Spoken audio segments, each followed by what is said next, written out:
Hi, I'm Mark Emily on behalf of ExpertVillage. In this next segment, we'll be covering some of the more advanced or optional equipment that you could be getting. Now, if you're willing to spend a little more money up front for some benefits in the long run, here are some pieces of equipment that you're going to want to grab. You're going to want to get a carboy. In particular, you're going to want to get at least a 5-gallon size one, and then possibly a 6 and a 7.5 gallon size one.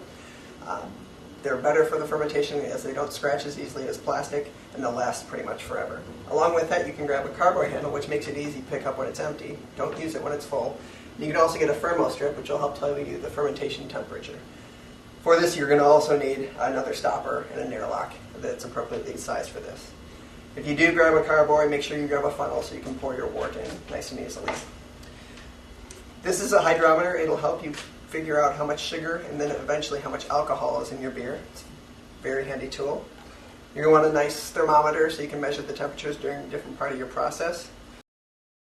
This is a carboy cleaning brush, which allows you to get inside there and clean up some of the scum that will form.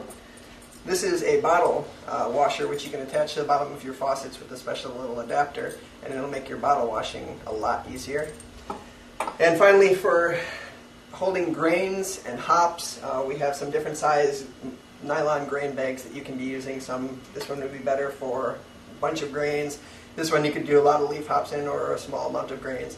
And this very, very fine one you can actually do pellet hops in. In the next segment, we're going to talk about all the different kind of beer styles that there are.